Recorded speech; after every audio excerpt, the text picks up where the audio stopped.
hindi pala tama or hindi pala okay din yung ganon. Kung sakaling magkakaroon ako ng pamilya, hindi ko hahayaan na maramdaman ng isa na left out siya or may lamang. Kasi nung bata ko, hindi ko naman siya nare-realize eh. Minsan kasi yung pagtanda mo na, doon mo ma-realize na ang unfair pala ng childhood mo. Ang pinaka-struggle ko talaga growing up is yung parang hinahanap ko yung ako.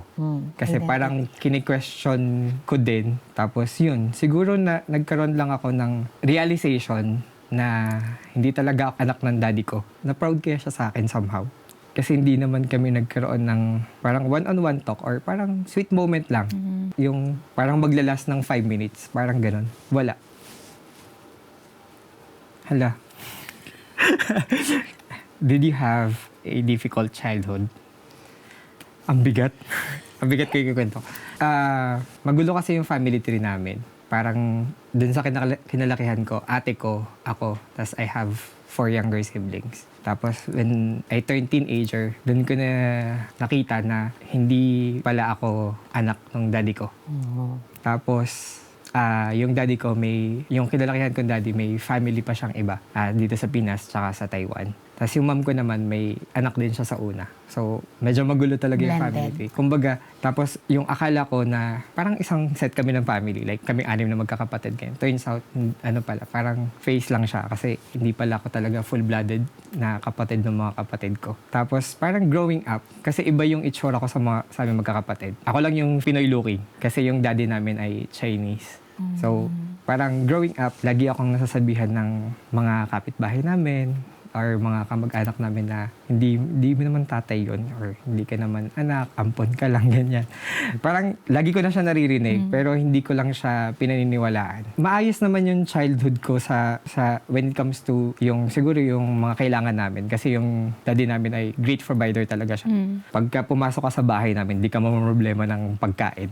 Kasi, ayun, Chinese siya. Pero, yung mom ko kasi ay medyo nasa bad side siya. Like, parang lagi, araw-araw siya nasa sugalan. Nagsasabong pa siya. Naranasan ko mag-birthday sa sabungan. Oo. Tapos parang, yun nga. Pero, ang pinaka-struggle ko talaga growing up is yung parang hinahanap ko yung ako. Kasi parang kini-question ko din base yung sa mga naririnig ko na kwento. Tapos yun, siguro na nagkaroon lang ako ng realization na hindi talaga ako anak ng daddy ko nung namatay siya. Parang nung nawala kasi siya, doon siya sinabi sa akin ng nanay ko na hindi siya, na ito yung pangalan ng totoo mong tatay, ganyan. Ayun, parang super late kasi nalala ko nun parang 16 na ako nung na-realize. Pero yun nga, parang multo ko din yun. Kasi dahil nga hindi ako anak ng daddy ko, though hindi naman kasi siya vocal sa aming magkakapatid, parang nakikita ko na mas may affection talaga siya dun sa iba kong kapatid. Kasi napagitnaan ako ng 2 babae. So iniisip ko na lang na baka favorite niya lang kasi puro babae yung. Tas ako lang yung hindi kasi lalaki ako. Tas parang minsan inaasar ko din yung sarili ko na parang di okay lang yan. Babae lang sila so paubaya mo na lang. Kasi men supposed to be tougher.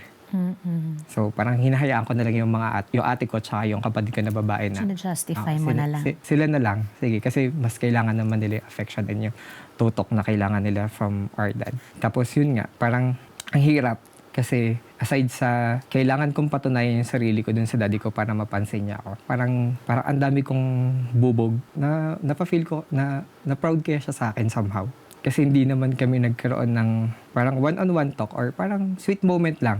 Na yung parang maglalas ng 5 minutes. Parang ganon. Wala. Kasi parang for example, galing siya ng Taiwan or galing siya ng ibang bansa. Pag uwi niya, 2 pa lang kami ng ate ko. Pag uwi niya, yung ate ko may malaking box. Tapos yung akin ay small box lang siya na parang shoebox. Shoebox lang yung size. Tapos yung laman nung sa ate ko, medyo girly-girly pa yung ate ko nun. So marami siyang art kit na yung galing sa, yung pag binuksan mo yung briefcase, yung maraming layered pa ng colors, ganyan.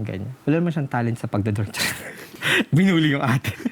Tapos ako, on the other hand, ako yung medyo artistic sa amin. Ako yung medyo creative dun sa aming magkapatid. Pero pag binuksan mo yung laman ng box sa akin, parang brief siya, ganyan. And privilege na yun dati pag may brief ka, ganyan.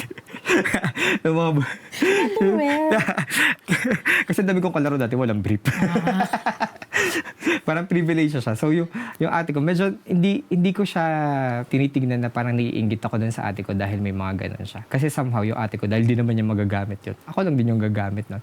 So thankful pa din ako. Tapos parang hanggang sa hindi pala tama or hindi pala okay din yung ganun. Kung sakaling magkakaroon ako ng pamilya, hindi ko hahayaan na maramdaman nung isa na left out siya or may lamang. Kasi nung bata ko, hindi ko naman siya na-realize. Minsan kasi yung pagtanda mo na, doon mo ma-realize na ang unfair pala ng childhood mo.